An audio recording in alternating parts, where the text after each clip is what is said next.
Articulating arms, what is there possibly to know about these things? I mean, they don't come with instruction manuals for good reason, because it's pretty obvious how to use them. Or is it?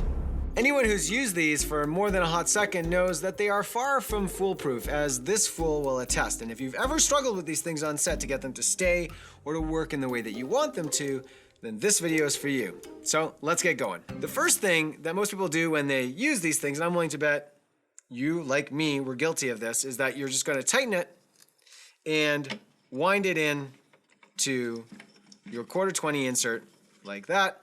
Then you're going to take your accessory and you're going to wind it on like this. And then you simply just get it placed into position. Bam. And for most people, they can't see anything wrong with this. But there are two fundamental issues with this. One is that there's really no way to get it super secure and tight. So it doesn't take very long before it starts to just loosen, and then you're fighting with it on set, and you're constantly having to stop and say, hold on, I gotta fix this, I gotta fix this. Oh, it's getting in my way, and now it's not facing me. That happens all the time. So that's one major fundamental issue. The other is, and I think I demonstrated this well, is that it's just time consuming to like wind the whole thing on. It's really problematic. So I'm going to show you a way that is so much better, and it's going to solve both of those problems. Let's get into it. Okay, so the better way to do it is starting the same way we started the last time, which is just elongating our arm and taking the knuckle and snugging it up. But this is where things start to diverge, because now what we're going to do is we're going to take these thumb screws and we're going to tighten all the way to the nut, making sure to just get them as tight as possible. Tight, tight, tight, like that, okay? Now you're going to loosen the knuckle, and now you've got a standalone thumb screw that just winds itself in like that. Wow, that was a lot faster. And then we're gonna take our accessory, but before we do that, we're actually gonna put this on its side. I almost got ahead of myself there. And we're gonna make sure that knuckle is nice and tight, and we're just gonna give it a quick sort of 90-degree to 180-degree whip pan, okay? So we're gonna take this and we're gonna go whip like that. And that's gonna get it nice and tight, okay? Now we're gonna set this up for our accessory. And I'm going to grab my monitor here, and instead of winding my monitor on, I can again loosen this, and voila, so much easier. I'm at no risk of dropping my monitor or any sort of shenanigans like that. And then to tighten it, somewhat the same method here. I'm just going to somewhat get this into place and get that knuckle nice and tight. Kind of a little turn there to loosen, and then whip, okay? And then we are going to seat this in the way that we want it. Now, a couple things to note about this. One is, in this particular setup, and there's a million setups, like I can put a transmitter on a camera, or I can have a ton of things, a time code reader, whatever, a ton of different uses for articulating arms. But in this particular setup, this is sort of for that sort of DSLR, mirrorless, sort of cinema shooter like this, compact camera. And there might be sort of a need or a desire at some point to raise the monitor up like this, because you're shooting at sort of waist height and you want to get that monitor at eye height. The downside to this is that now you're just creating all this leverage, so it's going to start to loosen again, okay? So you want to compact and make sure that you don't have that leverage. So compact it down to this. This isn't a very long arm. I wouldn't generally use an arm this long for this feature, for this type of thing. I'd use a smaller arm, but I get it. If you can only afford one arm, you might want to just have a longer one that covers all your bases. Set it up like this. Now, the better choice sometimes is to go with a ball head. Now, you may be used to using a ball head like this. And I've done this, early on in my career, and in my smaller setups, I had these ball heads that I would use, and they just go into the cold or hot shoe of your camera. And the problem with them is that there's no way to really tighten them well, and they are dangerous to use. They are horribly insecure, and it doesn't take long for them to just sort of wiggle themselves out, and your monitor to come crashing down, or your little, pocket light to come crashing down. And as well as this little knob here doesn't really tighten the ball on here very well. So my opinion is the best place to have these guys is here in the garbage bin. And if you really want to use a ball head, there are some better options. For one, we have one here from SmallRig that I really, really love, and it's better in every single way. You're going to notice on this design, it's got like a bit of a press fit here, so it's really nice and snug that you don't have to worry about adjusting constantly. You can just move the monitor in any way that you want. But the real advantage here is that when I slide it in to my cold shoe, that it has these little holes in the thumb screw here that I can just simply get a hex key into, or a multi-tool of some type, and just get nice and snug. And there is really no way that this is coming out. So it's way, way more secure, and you can do the same with your accessory there as well. Now, a few other notes as well. When it comes to manipulating your accessory, typically your monitor, is you're on set, things are moving fast, and suddenly you're going from this to now you're at the side of your camera, and you need to like be able to see the monitor. So what do? You manhandle it. You grab the monitor and you do this, right? What's that going to do? Well, that's going to do one very obvious thing. It's going to loosen your monitor, and that is not the advisable way to do it. It can also damage your monitor if you overcorrect. If you're going to turn it the other way, imagine I'm here, now I'm going to over tighten, and that could potentially drive the screw into the insert and damage your accessory or your camera. So what you want to do, the better method, and this is very zen, is before you go to move it, you stop and you take a deep breath. And then you loosen the knuckle, you move the monitor, and you tighten the knuckle. Way better. And it's going to save the life of your products and your fluid head, and your articulating arm as well.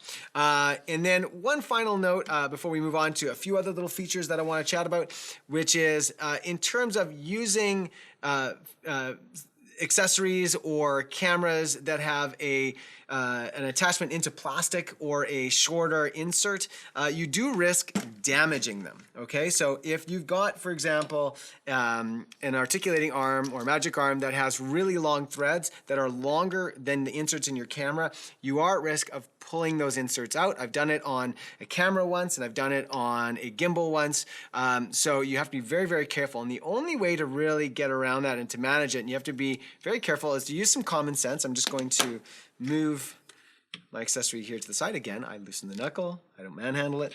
And I'm going to go into the threads up here.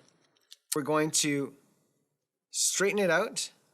Make sure the thumb screw here, or thumb nut, is right at its terminus. Okay, and then we're going to loosen. We're going to wind it in, just like this, to where we want to use some common sense. I think that's probably enough, and giving us, probably a millimeter or two of grace. Now I'm going to tighten up the knuckle, and I'm going to now bring this down to where I want it. Here's the issue with this. This is the way you want to do it, but you can't get it super tight like you're able to get it with the whip, because the whip's not going to work. It's not at its terminus. The screw can keep moving in. So the only way to really get around this is, it's important to have this in your kit, is to have some wrenches in your kit. So I have this crescent wrench here. Some crescent wrenches are too thick, and so it's really nice to have just a set of slender individual sizes for wrenches. But this will allow you to get into the wrench piece, or the nut piece here, and we're going to only just give it about maximum, I'd say, is a 180-degree turn, because it is going further in as I do this. So again, this is not something where we want to, I'd say 45 to 180 is sort of what I'm comfortable with. And that's about as good as you're going to get when mounting onto a plastic thing itself. It's less than ideal. That's why cages are so vital when using things like magic arms, because they are just so robust. They can handle being over-tensioned and being tensioned really, really tight, where you can't really do that with plastic. Let's move on to some other things to know about articulating arms. The next thing that I want to cover is when working on sort of the side axis versus the top horizontal axis. There's a couple things to consider. Horizontal, of course, is going to be super, super secure if you do it right. But with the side axis and the vertical axis, obviously gravity is not working in your favor, and it's very quick and easy that this is just going to flop forward like this, because what's happening is it's just self-loosening with the weight. So the way to counteract this is to place the weight. Make sure you're placing it behind the mounting point like this. And so any weight is going to self-tighten, not self-loosen. So if you're on the left side of the camera, you want the weight behind. If you are on the right side of the camera, you want the weight in front. So it's going to self-tighten. Let me just give you a quick example of that. So I'm just going to wind this in. Tighty, lefty, loosey. So I'm just going to crank that down. I think I can probably go one more time. There you go. Okay. And then I can place this one over, because now it's tightening as it moves forward, versus if I placed it back here, the weight will loosen it. Okay, so that is just something to keep in mind if you're on the side of a camera, that the right side you want the weight going forward, left side you want the weight coming back. But there is a better solution. I'm going to show that to you right now. So the better solution is to use a Nato Rail system. So it's just a simple rail that you can buy from people like SmallRig, and it just mounts onto your cage. And then you can buy an articulating arm like this nice ball head, compact articulating arm that has a Nato Rail attachment in it. And this is superior in, guys, so many ways. First of all, it has the same sort of locking system that ball head had earlier. So when I wind it onto my accessory, like this, I can again make sure to get it nice and secure by just tightening it up like that. Okay, so I've got it nice and snug. And then when I place it on the Nato Rail on its side, it's got a safety catch. I simply snug it up like this, and within seconds, I am super snug and good to go. So much easier, so much better, my preferred method, and I think it's just a brilliant product from SmallRig. Okay, a couple more things to talk about just before we wrap up. One is that when you get a magic arm or an articulating arm, you're going to notice that one end is metal and one end is rubber. The reason for that is metal goes on metal, rubber goes on plastic, whether it's your camera body or your accessories. And the reason is metal is going to eventually scratch and wear out your plastic products. Now, if you need more rubber grommets or whatever, you typically get a couple in the kit when you buy an articulating arm, but otherwise you can order more, and you can decide which end they go on, so on and so forth. So lots of flexibility there.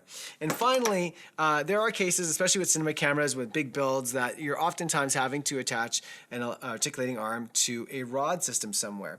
And so the temptation might be like to use something like this is my own personal one, which sometimes what I'll do is I will attach it to the camera, and then I'll have a piece of glass here that will hold, you know, like a little glass bowl or prism that I can do sort of lens effects with, and it can just kind of hold in place. It's a really fun use for your extra articulating arms.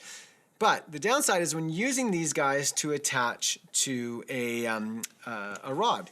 So when I go to attach to a rod here, I'm just going to show you. I'm going to wind it all the way on, and I'm going to make it go as tight as I possibly can. Okay, within reason, of course. And you can probably see where this is going. If I just tighten up my articulating arm here.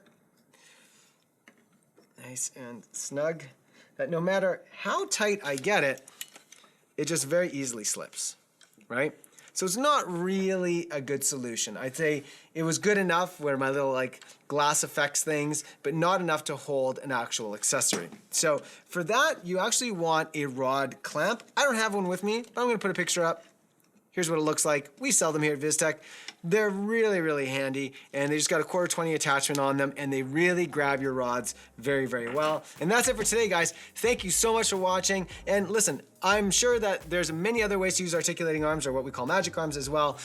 If you got some suggestions, please comment in the comments section below. I'd love to hear your ideas and how you use articulating arms and any advice that you have for the greater community. And as always, please subscribe to this channel for more videos like this. For me, for now, I'm done. Peace.